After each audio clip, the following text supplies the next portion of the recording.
Hello students, this is me Pooja Pundir, your maths teacher.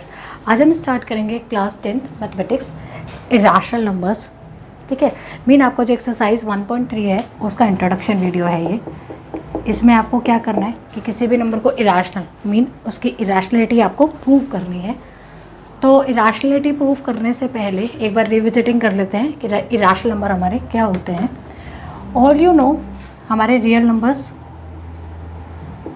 2 categories में divided होते हैं, है ना। एक तो होता है आपका रैशनल सब जानते हैं, जिसको हम पी बाई क्यू फॉर्म में लिख सकते हैं। यहाँ पी और क्यू आपके क्या हैं, P and Q are integers. ये क्या है, आपके इंटीजर्स है ना। और जो आपका क्यू है वो 0 नहीं हो सकता। ठीक है, एक और कैटेगरी आती है दैट इज़ इरेशनल नंबर, जो आज जिसके बारे में हम बात करेंगे, इरेशनल नंबर्स। तो हमारे जो कुछ फेमस इरेशनल नंबर्स हैं, जैसे कि आप सबको पता है दैट इज़ पाई। ठीक है, जो आपके non perfect square root number जो होते हैं, √2 √3 है ना ये। एंड एक और होता है that is called non terminating. इसको आपने 9th क्लास में बहुत अच्छे से पढ़ा है कि एक डेसिमल एक्सपेंशन जो ना तो टर्मिनेट करता है एंड ना ही रिपीट करता है, नॉन रिपीटिंग, ना ही वो रिपीट करता है। नॉन टर्मिनेटिंग, नॉन रिपीटिंग, ना टर्मिनेट करेगा कभी भी नहीं। एक ऐसा डेसिमल एक्सपेंशन जो चल रहा है, बस चल रहा है, जो चल रहा है। ठीक है, अब इसमें एक टर्मिनेटिंग भी आता है जो कि रैशनल नंबर होता है। आपको पता है ना, एक आपको टर्मिनेटिंग डेसिमल एक्सपेंशन आता है। टर्मिनेटिंग कैसा होता है, जो कुछ पॉइंट्स के बाद, जैसे मान लो टर्मिनेट हो गया, ख़त्म हो गया कि इतना ही है ये, तो ये हो गया आपका टर्मिनेटिंग। ये भी आपका रैशनल नंबर का पार्ट होता है। और एक और आता है आपका जो टर्मिनेट तो नहीं होता, नॉन टर्मिनेटिंग, टर्मिनेट नहीं होगा बट रिपीटिंग, पर वो रिपीट करने लग जाता है, बट रिपीटिंग मीन लाइक जैसे आपका 3.145 बार का मतलब, ये आपने 9th क्लास में देखो उसको प्रूफ किया था पी वाई क्यू फॉर्म में, याद होगा। 3 नंबर्स के ऊपर बार है तो फिर आपने इसको 1000 से मल्टीप्लाई किया होगा, माइनस किया होगा, है ना। कुछ इस तरीके का क्वेश्चन होगा ये। ठीक है, तो ये आपका जो इस तरीके के क्वेश्चन होते हैं मीन जो रिपीट करते रहते हैं, रिपीट होते रहते हैं, these are also rational number. ये भी किसका पार्ट होते हैं, आपके रैशनल नंबर का पार्ट होते हैं। लेकिन जो इरेशनल नंबर होते हैं लाइक पाई, √2 √3 और नॉन टर्मिनेटिंग, नॉन रिपीटिंग, ना कभी टर्मिनेट होगा ना कभी रिपीट हो गया, that is all about the irrational number. अब हम प्रूफ करेंगे कि कोई भी मतलब जैसे √2 है या √3 है, मीन अंडर रूट में अगर कोई प्राइम नंबर है तो वो इरेशनल है, ये हम प्रूफ करेंगे। ठीक है, आपके क्लास में हम ये प्रूफ करेंगे अगर अंडर रूट में कोई प्राइम नंबर है तो वो इरेशनल है। तो इस प्रूफिंग से पहले आपको एक थ्योरम समझनी पड़ेगी। ठीक है, थ्योरम सेज, थ्योरम ये कहती है कि इफ़, इसका स्टेटमेंट ही थोड़ा सा आपको समझना है, ऐसा कोई प्रूफ वगैरह है नहीं, इसका आता नहीं है मतलब।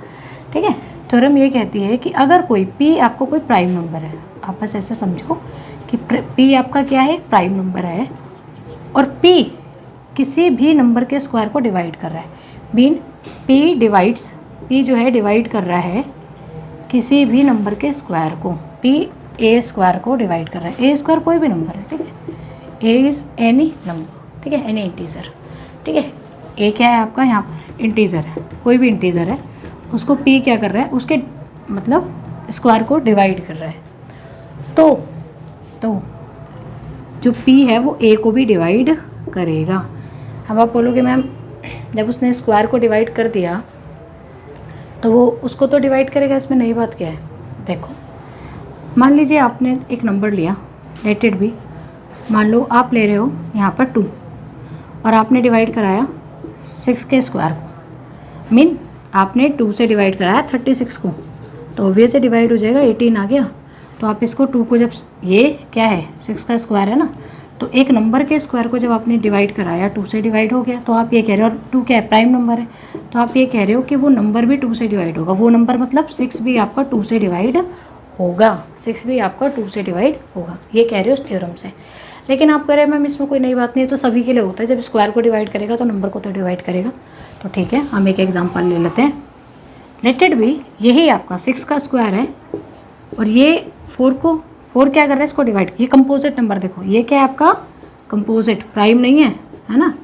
अब हम अपनी थ्योरम से अलग जा रहे हैं, हम सिर्फ ये कह रहे हैं कि जो थ्योरम एप्लीकेबल है ये सिर्फ और सिर्फ प्राइम नंबर के लिए है, ठीक है। अब अपनी थ्योरम से थोड़ा अलग जा रहे हैं, कंपोजिट नंबर ले रहे हैं, इसको हम डिवाइड करके देखते हैं। ये 4 से तो डिवाइड हो गया, हाँ भाई हो गया, लेकिन अब उस नंबर, अब उसने क्या करा, ए स्क्वायर को डिवाइड कर दिया ना, यहाँ ए मेरा क्या है 6 है ना, ए स्क्वायर को डिवाइड कर दिया 4 ने, तो फिर तो वो भाई ए को भी डिवाइड करना चाहिए 4 को। अब करके देखें तो ये क्या हुआ, 4 तो 6 को डिवाइड नहीं करता, ये तो 3/2 आ गया, है ना, नहीं कर रहा ना डिवाइड। तो ये जो आपका थ्योरम है this is only applicable for the P as prime number, ठीक है, not for the composite number, got it. इसी को हम अपने थ्योरम में, थ्योरम है वैसे तो आपके यहाँ तो क्वेश्चन ही है मतलब आपके लिए, लेकिन वो एक को थ्योरम के तरीके से प्रूफ इसलिए कराया गया क्योंकि उसमें स्टेटमेंट्स वगैरह बहुत इंपॉर्टेंट हैं और आपको वो वैसे के वैसे समझनी है, लिखनी है, ठीक है। तो चलो स्टार्ट करते हैं विदाउट वेस्टिंग द टाइम। तो अब आपने ये थ्योरम को अच्छे से समझ लिया होगा, तो हम लेते हैं अपना क्वेश्चन, दैट इज़ मैं पार्टीशन कर लेती हूँ क्योंकि क्वेश्चन लंबा है। क्वेश्चन आपका क्या है, prove that √2 is an irrational number. आपको ये प्रूफ करना है कि जो आपका √2 है वो एक इरेशनल नंबर है, ये आपको प्रूफ करना है। तो इसको प्रूफ करने के लिए बहुत सारे कॉन्सेप्ट बीच में आएंगे जो मैं इसको बीच बीच में आपको समझाती रहूँगी। इसको प्रूफ करने के लिए सबसे पहला कॉन्सेप्ट ये है कि हम यूज़ करेंगे कॉन्सेप्ट ऑफ कॉन्ट्राडिक्शन। मैम बोलो मैम ये कॉन्ट्राडिक्शन क्या है। कॉन्ट्राडिक्शन ये है बेटा कि मान लीजिए मैंने आपसे कहा कि A = B होता है, A = B होता है, तो आपने कहा ऐसा हो ही नहीं सकता, A B के इक्वल नहीं होता। तो मैं आप ही की बात को मान गई, कि हाँ A B के इक्वल नहीं है। और फिर मैंने क्या किया, स्टेप बाय स्टेप मैं इसको सॉल्व करती गई और आप ही को ये बता दिया कि देखो अगर A B के इक्वल आएगा तो गड़बड़ हो रही है, तो आप ही कह दोगे कि नहीं नहीं नहीं नहीं इसका मतलब A B के इक्वल है। कॉन्ट्राडिक्शन में हम क्या करते हैं, हम गलत बात को मान लेते हैं। जब हम गलत बात मान लेते हैं तो अपने आप ही जो गलत बात मानेंगे तो सही आंसर कैसे आएगा। अगर आप यहाँ पे लिख दोगे, किसी ने कह दिया 2 + 1 जी 4 होता है, आपने कह दिया हाँ जी 4 होता है, और क्वेश्चन इसको करोगे तो आंसर सही आ जाएगा, नहीं आएगा ना। तो आप क्या करोगे, इसमें गलत बात को मान लोगे, ऑब्जर्व कर लोगे, जो आपकी अजम्पशन होगी वो एक गड़बड़ चीज़ से शुरू होगी और लास्ट में आपका क्या आ जाएगा, कॉन्ट्राडिक्शन आ जाएगा, ठीक है। तो हम स्टार्ट करते हैं। हम क्या लिखेंगे, हम लिखेंगे कि let √2 is a rational number. अब मैंने इरेशनल प्रूफ करना था ना, अब मैंने गड़बड़ बात मान ली कि √2 क्या है, रैशनल नंबर है, ज़बरदस्ती कि √2 रैशनल है, इरेशनल नहीं है। तो अब जब रैशनल है तो कुछ P/Q फॉर्म में लिखा होगा, P/Q होगा। अब यहाँ पर ये P और Q कैसे हैं, ध्यान से देखो, where P and Q are coprime, अब बोलोगे मैम ये कोप्राइम का क्या मतलब है, अभी बताती हूँ मैं। Coprime and Q is not equal to 0। मेरे कहने का मतलब ये है, कोप्राइम से मेरे कहने का मतलब ये है कि Q और P को आप फर्दर और कट नहीं कर सकते। एग्जांपल देती हूँ, समझो, मान लो ये लिखा है 25/10। अब मैंने इसको बोला सिंपलेस्ट फॉर्म में इसको लेकर आओ, मैंने कट पिट करके इसको सिंपलेस्ट फॉर्म में लाओ। तो आपने इसको 5 से कट किया, ये 2 से गया, ये चला गया आपका 5 एंड। अब इससे ज़्यादा आप इसको कट कर सकते हो, नहीं कर सकते। तो इस समय पर जब इन दोनों के बीच में कोई कॉमन फैक्टर नहीं बचा कट करने के लिए, तो इस केस में जो 5 एंड 2 हैं ये आपस में क्या है, कोप्राइम है। क्या है ये आपस में, कोप्राइम। मीन कोप्राइम नंबर वो होते हैं which have no common factor, जिनके बीच में, दो नंबर्स के बीच में कोई कॉमन फैक्टर नहीं होता अदर देन 1। 1 तो देखो सभी का फैक्टर होता है ना, यहाँ भी 1 लिख लो, यहाँ भी 1 लिख लो, अदर देन 1। तो इसका क्या मतलब है, इसको आप ऐसे लिख दो या आप इसको ऐसे लिख सकते हो, P and Q have no common factor other than 1।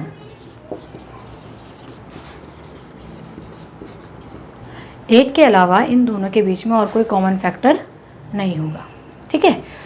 तो अब मीन ये अपनी सिंपलेस्ट फॉर्म में है, सिंपलेस्ट, ये उससे ज़्यादा फर्दर ये कट नहीं हो सकता, ठीक। तो अब आपने इसके बाद क्या करना है, आपने इसको लिख लिया। अब आप इस पर आओ, इसको यहाँ लिखो, ध्यान से देखो, आपने लिखा √2 P/Q और आपने इसको फर्दर ऐसे लिख लिया कि आप Q को इधर ले गए, √2q is equal to p। ये आ गया आपके पास। अब इस स्टेप के बाद आप क्या करोगे, दोनों तरफ स्क्वायरिंग करोगे, तो टेकिंग स्क्वायर बोथ साइड्स, हमने दोनों साइड्स में क्या लिया, स्क्वायर लिया, तो ये आ गया आपका √2p स्क्वायर और ये आ गया आपका q का स्क्वायर। ध्यान से देखो, ठीक है, हमने ये लिख लिया √2p square is equal to q square. तो ये √2 और √2 क्या होता है, किसी भी नंबर का रूट का स्क्वायर क्या होता है, वही नंबर आता है ना, पता होगा ये तो ये जाएगा आपका 2p स्क्वायर और ये आ जाएगा आपका q स्क्वायर। तो आप देखो अब क्या करोगे, आप इस 2 को ये मल्टीप्लाई में ना इधर डिवाइड में ले जाओ, बस इसी के लिए हमने वो थ्योरम पढ़ी थी। अभी जो हमने थ्योरम पढ़ी थी वो इसी के लिए पढ़ी थी। अब आप यहाँ कहोगे कि भाई 2 क्या है, प्राइम नंबर है, as 2 is a prime number, 2 क्या है आपका, प्राइम नंबर है, एंड 2 क्या कर रहा है, q स्क्वायर को डिवाइड कर रहा है, एंड 2 डिवाइड्स कोई भी प्राइम नंबर जब किसी के स्क्वायरिंग को डिवाइड करेगा तो इसका मतलब क्या होगा, विच इम्प्लाइज, इसका मतलब ये होगा कि 2 must be divide that number, वो उस नंबर को भी डिवाइड करेगा। अब जब 2 ने q को डिवाइड किया, मीन यहाँ जो 2 है वो q को डिवाइड कर रहा है, तो कुछ c तो आएगा, ऑब्वियस है ना। मैंने कहा कि ये इसको डिवाइड कर रहा है, आपने डिवाइड करवाया तो कुछ तो क्वोशिएंट आएगा यहाँ, तो ये आ गया c। तो आप ये क्या लिखोगे, फॉर सम इंटीजर c, कोई इंटीजर आपका c है उसके लिए आपने ये लिख दिया। तो q can be written as, देखो q can be written as 2c, ठीक है जी। अब इस इक्वेशन को यहाँ पर, इस इक्वेशन को आप ले लो 1, देखो इसको भी 1 ले सकते हो, इसको भी 1 ले सकते हो, उसमें कोई प्रॉब्लम, ये सब ना इक्वलेंट है। इसके बाद ये आया, फिर इसके बाद ये आया, सब इक्वलेंट है, आप यहाँ पे पुट कर सकते हो, इसको डायरेक्टली यहाँ पे पुट कर सकते हो, कहीं भी कर लो, ठीक है। तो आपने क्या लिखा, मैं इस पोर्शन को मिटा दूँ, अगर आपको स्क्रीनशॉट लेना तो आप ले सकते हो।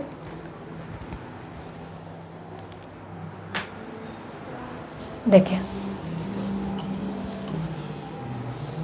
तो हुआ क्या, इसके बाद हुआ ये कि आपने q को पुट किया इधर, तो आप लिखेंगे on putting the value of q in equation 1, जो आपका इक्वेशन 1 है उसमें आपने q का वैल्यू जब पुट किया तो देखो आपको क्या मिला, आप पहले इक्वेशन 1 को ही लिख लो, ये आ गया आपका q स्क्वायर, और जब आपने इसमें वैल्यू पुट करा q का तो ये आ गया आपका 2c स्क्वायर, है ना, q की जगह आपने 2c लिख दिया, तो आपको मिल गया 2 2 = 4 और ये आ गया आपका c स्क्वायर।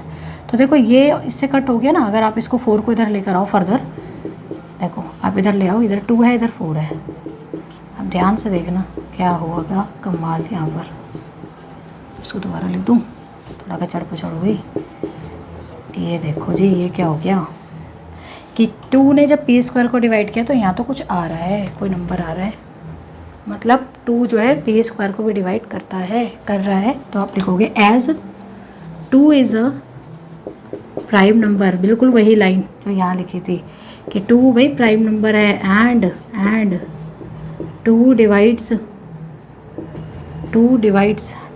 कर रहा है किसको, p स्क्वायर को, इसका मतलब 2 डिवाइड्स p ऑल्सो, भाई 2 p को भी डिवाइड करेगा, और जब 2 ने p को डिवाइड किया तो कुछ d आएगा, फॉर सम इंटीजर d। अब हम फंस गए, कैसे, अब जरा शुरुआत पर आओ। मैंने ये कहा था कि p और q को प्राइम नंबर हैं और p और q के बीच में एक के अलावा कोई भी कॉमन फैक्टर नहीं है, एक के अलावा उसमें कोई कॉमन फैक्टर नहीं है। लेकिन ये क्या हो रहा है, ये अभी यहाँ से ये समझ में आ रहा है कि 2 p को डिवाइड कर रहा है और 2 q को भी डिवाइड कर रहा है, मतलब इन दोनों के बीच में कहीं ना कहीं p और q और ज़्यादा डिवाइड होकर, मतलब मैं इधर लिखूँ तो इसका मतलब ये हुआ कि अगर ये p है और ये q है तो ये भी 2 से डिवाइड हो सकता है, ये भी 2 से डिवाइड हो जाएगा, दोनों किससे डिवाइड हो जाएंगे 2 से, और यहाँ कोई और नंबर आ जाएगा a/b, फिर से डिवाइड होकर फिर आएंगे। पर ये तो हमने अजम भी नहीं किया था, जो हमारी अजम्पशन थी उससे तो अलग जा रहा है ये। तो ये क्या आ गया, वही जो मैंने आपको बताया था, this is become an contradiction, ये तो कॉन्ट्राडिक्शन आ गया। ठीक है, तो अब आप क्या लिखोगे इसके बाद, यू हैव टू राइट कि आपने जो ऑब्जर्व करना है बस वही लिखते जाना है। आपने जो ऑब्जर्व करोगे उसी को आपने स्टेप बाय स्टेप लिखते जाना है। आपने ये ऑब्जर्व किया, देयरफॉर 2 इज डिवाइड्स, 2 इज, ठीक है, 2 डिवाइड्स बोथ, किस किस को, P एंड Q, मीन दोनों को डिवाइड करता है। ठीक है, तो इसका मतलब 2 is a common factor of, इसका मतलब वैसे यही है, ये 9 ना भी लिखो तो भी चल जाएगा, common factor of P and Q, but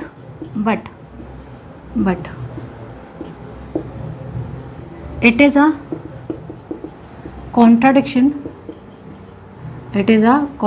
to the fact that, किस फैक्ट पर ये कॉन्ट्राडिक्शन है, to the fact that P and Q having no common factor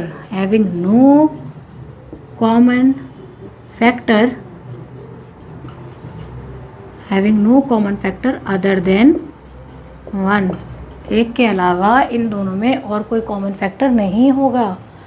तो फिर तो ये तो कॉन्ट्राडिक्शन, ये कॉन्ट्राडिक्शन क्यों हुआ, दिस कॉन्ट्राडिक्शन अकर्स,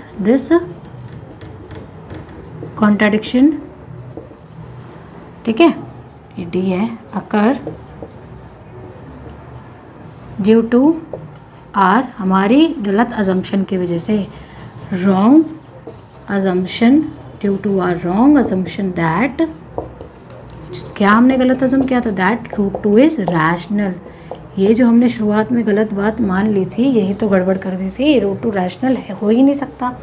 तो इसका मतलब √2 क्या है हमारा, √2 इज़ इरेशनल। और ये इस पूरे बात का मतलब ये हुआ कि आप कभी भी √2 को p/q फॉर्म में लिखने जाओगे तो वो कुछ ना कुछ कॉन्ट्राडिक्शन होगा वहाँ पर, p/q फॉर्म में आप उसको नहीं लिख सकते। ठीक है, तो ये हो गया आपका क्वेश्चन कंप्लीट। इसी के जैसा एक और आपका एग्जांपल है, दैट इज़ √3। ठीक है, जैसे जैसे आपने यहाँ 2 लिखा है वैसे वैसे आप 3 को करिए, वो सेम एग्जांपल हैं दोनों। ठीक है, so move on to the next example to make the concept more clear. ठीक है, अब ये तो हो गया। अब इसके बाद जो आपका है ना कॉन्सेप्ट, वो किस बात पर है, इसके बाद के जो कॉन्सेप्ट हैं वो इस बात पर हैं कि अगर आप एक रैशनल और एक इरेशनल नंबर को प्लस माइनस करते हो तो आपका एक इरेशनल नंबर ही आता है। मीन आपने एक रैशनल नंबर लिया और आपने यहाँ एक इरेशनल नंबर लिया और इसको आपने किया प्लस या माइनस कुछ भी, तो आपका आंसर में एक इरेशनल नंबर ही आएगा। लेकिन आप इसको इस तरीके से नहीं लिखोगे, इस तरीके से लिखोगे तो आपको मिलेंगे नंबर 0। ठीक है, अब 0 थोड़ी ना चाहिए, हमें तो 3 नंबर पक्के करने हैं ना ये वाले। ये क्वेश्चन हमेशा आता है, आउट क्वेश्चन है ना। तो देखो क्या है आपका next example, 5 minus √3 is irrational, you have to prove that, है ना, प्रूव करना है, ये गिवन नहीं है, प्रूव करना है। Prove 5 minus √3 is irrational. तो अब वो समझदारी मत करना कि मैम आपने बताया एक रैशनल है, 5 रैशनल है, ये इरेशनल है, दोनों को माइनस करेंगे तो इरेशनल ही आएगा। मैं आपको ये बस समझा रही हूँ, प्रूफिंग में ऐसा नहीं करना है, प्रूफिंग में तो प्रूफ ही करना है। तो देखो इसको कैसे करेंगे हम, फिर से वही अपना अजम्पशन स्टार्ट करेंगे। लेट, इसको करने का तरीका थोड़ा सा लिटिल बिट थोड़ा सा अलग है पर आ जाएगा, ठीक है, प्रैक्टिस करोगे आ जाएगा। Let 5 minus √3 equal to p/q। सबसे पहले तो खैर ये मैंने गलत लिख दिया, सबसे पहले तो आप क्या लिखोगे, let 5 minus √3 is a rational number. पहले तो गड़बड़ बात मानोगे ना कि हाँ भाई एक रैशनल नंबर है, तो फिर आप क्या करोगे कि फिर तो क्या होना चाहिए, देयरफॉर 5 माइनस √3 सम p/q, भाई कुछ p/q होना चाहिए। अब ये लाइन बड़ी इंपॉर्टेंट है जो इसके बारे में आप लिखोगे, इसके बिना तो ये पूरा का पूरा जो थ्योरम है वो हो ही नहीं सकता। तो क्या लिखोगे आप, where p and q are coprime, ठीक है, इंटीजर्स को प्राइम लिख दो, आर को प्राइम एंड इंटीजर तो पता ही इंटीजर यहाँ Q is not equal to 0 mean P और क्यू के बीच में एक के अलावा और कोई कॉमन फैक्टर नहीं है, वो को प्राइम है दोनों। ठीक है जी। अब देखो करना क्या है, इसमें से √3 है ना, ये √3 दिख रहा है, इसको सबसे अलग कर दो। मीन सारे के सारे जो नंबर है रैशनल नंबर, इनकी फैमिली अलग कर दो, इरेशनल को बिल्कुल अलग कर दो। तो इसको देखो कैसे करेंगे हम इसको इधर ले आएंगे क्योंकि प्लस है माइनस में और ये माइनस से प्लस में इधर चला जाएगा। तो 5 माइनस p/q और इधर आ जाएगा ये √3। अब इसको देखो आप कर लो, अपॉन में लिख लो, बस ये हो गया हमारा काम। अब एक चीज़ मुझे बताओ, ये p है, ये q है, 5 है, q है, सब इंटीजर हैं। अब इंटीजर को आप कितना भी प्लस माइनस मल्टीप्लाई डिवाइड कर लो, क्या आता है इंटीजर को, कि कोई भी इंटीजर उठा लो, ठीक है, 0 मत लेना अपॉन में, क्यों 0 नहीं होना चाहिए, ठीक है, लिखा है ना यहाँ। तो कुछ भी आप कर लो, आपके पास क्या आएगा, रैशनल आएगा। तो आप क्या लिखोगे, एज 5 p एंड q, है ना, एंड q आर इंटीजर्स, ये सब क्या है, इंटीजर्स हैं। तो इससे जो बनने वाला फॉर्मेशन है, मतलब ये जो फॉर्मेशन, ये जो इधर बन रहा है 5q minus p upon q must be a rational number, must be a rational number, ठीक है। इस क्वेश्चन में फॉर इंस्टेंट आप ये मान लो कि आपको गिवन है कि √3 इरेशनल है, √3 क्या है आपका, इरेशनल, ये आप मान लो। और अगर ये गिवन नहीं होगा तो आपको यहाँ प्रूफ करना पड़ेगा फिर, ठीक है। इस पोर्शन पे कैसे प्रूफ करोगे, देखो मैं बताती हूँ। कि आपने लिखा मस्ट बी इरेशनल, तो फिर आप यहाँ लिखोगे देयरफॉर, देखो अब ये किसके इक्वल है, √3 के इक्वल है, ये किसके इक्वल है, √3 के। तो आप लिखोगे therefore √3 is also a rational number. भाई जब उसके बगल वाला है रैशनल है, तो ये भी क्या होगा, रैशनल नंबर होगा। अब यहाँ आप स्टार्ट करोगे अपना प्रूफ, फिर से वो पूरा इतना बड़ा जो पहले बताया था अभी, वो सारा प्रूफ आप यहाँ इसको स्टार्ट करोगे। फिर से आप क्या प्रूफ करोगे कि √3 क्या है आपका, रैशनल नहीं है, इरेशनल है। फिर अगर आपको गिवन है तो आप यहाँ पे क्या लिखोगे, गिवन लिख दोगे। क्या लिखोगे, गिवन दैट √3 इज इरेशनल, अगर आपको गिवन है। और अगर गिवन नहीं है तो बेटा यहाँ फिर आप प्रूफ करोगे। तो लिखोगे given that √3 is irrational but a rational number. ऐसा हो सकता है ये दोनों कभी मिल सकते हैं आपस में, नहीं मिल सकते ना। A rational number cannot be equal to an irrational number, कि एक रैशनल नंबर इरेशनल नंबर के तो इक्वल नहीं हो सकता, इरेशनल नंबर। तो अगेन फिर क्या आएगा, इट इज़ एन कॉन्ट्राडिक्शन। फिर ये क्या आएगा, दिस इज अ कॉन्ट्राडिक्शन, ठीक है, कॉन्ट्राडिक्शन, ठीक है, टू द फैक्ट दैट, ये तो कॉन्ट्राडिक्शन हो गया ना, किस फैक्ट पर, इस फैक्ट पर। भाई ये तो दोनों इक्वल हैं और आप बोलो इक्वल हो नहीं सकते, रैशनल इरेशनल। तो एक कॉन्ट्राडिक्शन आ गया to the fact that 5 minus √3 rational, कि ये क्या है आपका, रैशनल है। देयरफॉर 5 माइनस √3 इज इरेशनल, ये क्या होगा आपका, एक इरेशनल नंबर होगा। समझ में आया। तो इस एक्सरसाइज से पहले का एक लास्ट एग्जांपल और है, उसको और समझ लेते हैं।